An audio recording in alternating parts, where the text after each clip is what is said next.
안녕하세요. 주식 열풍에 주식거래 활동 계좌 수도 5천만 개가 넘었다고 합니다. 많은 사람들이 주식 투자를 하고 있는데요. 그런데 실제로 주식 투자를 하면서 원하는 수익을 얻는 사람은 많지 않은 것 같습니다. 그 주요 원인은 주식 투자의 기본 원칙이 없고 즉흥적인 매매를 하고 있기 때문입니다. 그래서 오늘은 주식 투자 무작정 따라하기 라는 책을 소개합니다. 투자의 기본 원칙은 투자한 돈을 잃지 않는 것입니다. 돈을 잃지 않고 수익을 내는 방법은 좋은 주식을 값싸게 사서 비싸게 파는 것입니다. 이번 시간에는 책의 주요 내용 중 좋은 주식인 저평가주를 고르는 방법을 소개하겠습니다. 그러면 책의 주요 내용을 살펴보도록 하겠습니다. 저평가주 고르는 4가지 방법. 주가는 기업의 가치를 반영한다. 기업의 가치는 수익 가치, 자산 가치, 성장 가치의 3가지로 구성된다. 그 중에서 수익 가치가 가장 큰 비중을 차지한다. 기업은 이익을 창출하기 위해 만든 조직이기 때문이다. 이 책에서는 기업의 가치를 확인하는데 가장 유용한 4가지 투자 지표를 제시하고자 한다. 첫째, 자기 자본 이익률 ROE. 둘째, 주당 순이익 EPS와 주가 수익 비율 PER. 셋째, EV 에비타 EV 나누기 에비타. 넷째, 주가 순자산 비율 PBR. 첫째, 자기 자본 이익률 ROE. 둘째, 주당 순이익 EPS와 주가 수익 비율 PER. 셋째, EV 에비타는 주가를 수익 가치로 평가하는 지표이다. 또한 과거 실적을 기준으로 하지 않고 1년 또는 그 후 미래 예상 수익 가치를 기준으로 하기 때문에 성장성 가치로 주가를 평가하는 지표이기도 하다. 넷째, 주가 순자산 비율 PBR은 자산 가치로 평가하는 지표이다. 자기 자본 이익률 ROE 높을수록 좋다. 기업이 이익을 낼 수 있는 힘을 보통 총 자산 수익률 ROA Return on Asset으로 나타낸다.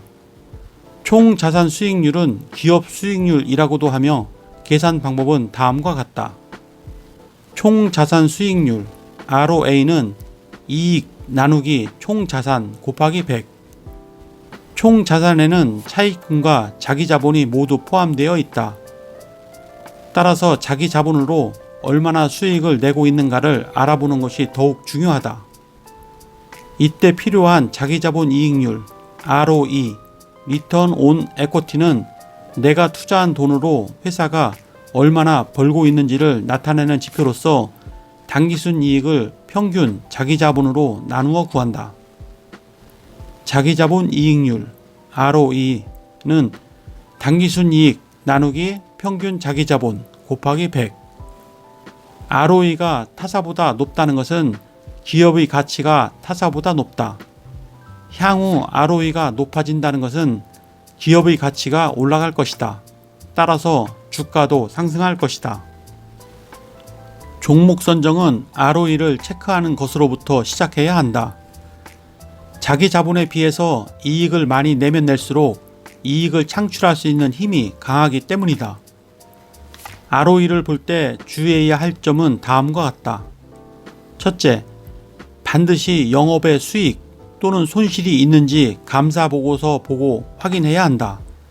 만약 부동산 처분익, 환차익 등과 같이 일회성 손익이 있으면 제외하고 평가해야 한다. 둘째, 과거 수치도 참고해야 하지만 미래 수치에 더 비중을 두어야 한다.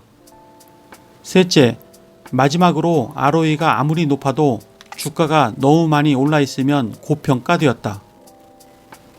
주당 순이익 EPS와 주가 수익 비율 PER. EPS 높을수록 좋다. PER 낮을수록 저평가. EPS 주당 순이익과 PER 주가 수익 비율은 기업 가치와 주가 수준을 가늠하는 가장 대표적인 지표이다. EPS를 알면 적정 주가가 보인다. EPS는 세후 순이익을 발행 주식수로 나눈 것으로 주식 한 주가 1년간 벌어들이는 순이익금을 나타낸다. EPS는 세후 순이익 나누기 발행 주식수. 예상 주당 순이익 EPS에 시장 평균 퍼를 곱하면 적정 주가를 계산해 볼 수 있다. 적정 주가는 주당 순이익 EPS 곱하기 시장 평균 주가 수익 비율 퍼. 예를 들어 A 회사의 1년 후 예상되는 주당 순이익이 2,500원이고 시장 평균 퍼 주가 수익 비율이 12배라면 A 회사의 적정 주가는 3만원이라는 계산이 나온다. 퍼가 낮으면 저평가, 퍼가 높으면 고평가. 퍼 주가 수익 비율이란 현재 주가를 1년 후 예상 주당 순이익 EPS로 나눈 것이다.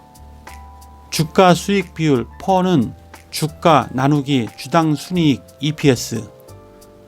주가 수익 비율 퍼 수치가 낮을수록 주가는 저평가되어 있고 높을수록 고평가되어 있다. EV 에비타 낮을수록 저평가.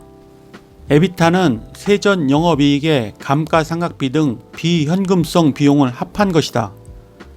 에비타는 영업이익 더하기 감가상각비 등 비현금성 비용 더하기 재세금. EV는 기업의 가치, 엔터프라이즈 밸류로서 시가총액의 순차익금을 합친 것이다. EV는 시가총액 더하기 순차익금. EV 에비타는 기업의 가치라 할 수 있는 현금을 창출해낼 수 있는 능력이 시가총액에 비하여 얼마나 평가되고 있는가를 나타내는 지표이다. EV 에비타는 시가총액 더하기 순차익금 나누기 영업이익 더하기 비현금성 비용 더하기 재세금.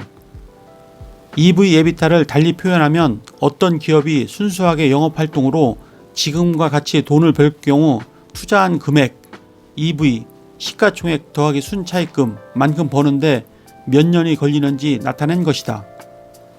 퍼와 마찬가지로 그 기간이 짧을수록 즉 숫자가 작을수록 저평가되어 있다고 보면 된다. 주가 순자산 비율 PBR 낮을수록 저평가. 주가 순자산 비율 PBR 프라이스 북 밸류 레이쇼는 주가를 한 주당 자산 가치로 나누었을 때 몇 배가 되는지를 나타낸 것으로 기업의 청산 가치, 장부상의 가치와 시장 가치를 비교하는 방식이다. 주가 순자산 비율 PBR은 주가 나누기 한 주당 자산. 주가 수익 비율 퍼가 기업의 수익성만으로 주가를 판단하는 척도라면 주가 순자산 비율 PBR은 기업의 재무 내용과 비교하여 주가를 판단하는 척도이다. 즉, 주가 순자산 비율은 재무 내용에 비해 주가가 어느 정도 수준에 있는지를 표시한다. PBR이 낮다는 것은 재무 상태에 비해 주가가 상대적으로 낮다는 것이다. 주당 순이익 EPS와 주가 수익 비율 퍼로 저평가주 고르기. 다음은 대형 우량 건설주의 예상 실적이다. EPS와 퍼의 개념을 복습하는 의미에서 직접 계산해보고 문제를 풀어본다. 문제 1. 순이익과 발행 주식수로 2021년 예상 EPS를 구한 뒤 제일 높은 것부터 차례로 적어라. 문제 2. 시장 평균 퍼가 11대 각 기업의 적정 주가는 얼마인가? 문제 3. 주가와 EPS로 2021년 예상 퍼를 계산해보고 예상 퍼를 기준으로 할 때 투자 매력이 가장 높은 종목부터 차례로 적어라. 정답 1. EPS는 한 주당 순이익이다. 따라서 순이익을 발행 주식수로 나누면 구할 수 있다. 현대건설의 EPS는 순이익 5,002억 원 나누기 발행 주식수 1억 1,135만 주는 4,492원이 된다. 계산 결과 2021년 예상 EPS가 가장 높은 기업은 대림산업 22,414원이고 그 다음으로는 GS건설 6,348원, 현대건설 4,492원, 한전 KPS 3,300원, 대우건설 625원 순이다. 정답 2. 적정 주가는 EPS 주당 순이익의 시장평균 퍼를 곱해서 구한다. 시장평균 퍼가 10일 때 현대건설의 적정 주가는 4,492원 곱하기 10 시장평균 퍼는 44,920원이 된다. 동일한 방법으로 적정 주가를 계산하면 대림산업 224,140원, GS건설 63,480원, 현대건설 44,920원, 한전 KPS 33,000원, 대우건설 6,250원 순이다. 정답 3. 퍼는 주가 수익 비율, 즉 주가를 주당 순이익으로 나눈 수치이다. 주가 나누기 EPS는 퍼가 낮을수록 저평가되어 있다고 보므로 투자 매력이 높은 순서는 GS건설 4.1배, 대림산업 4.3배, 대우건설 4.8배, 현대건설 7.3배, 한전 KPS 8.6배 순이다. 네, 이상으로 책의 주요 내용을 살펴보았고요. 이 책은 투자의 기본 원칙인 잃지 않는 것에 대하여 기술했습니다. 40년 넘게 주식시장을 지켜온 정통 전문가인 저자의 올바른 투자 방법을 소개하고 있습니다. 이 책을 통해 저평가주를 고르는 방법을 이해하는 데 도움이 되셨다면 구독과 좋아요 부탁드립니다. 그러면 다음 시간에 뵙겠습니다. 감사합니다.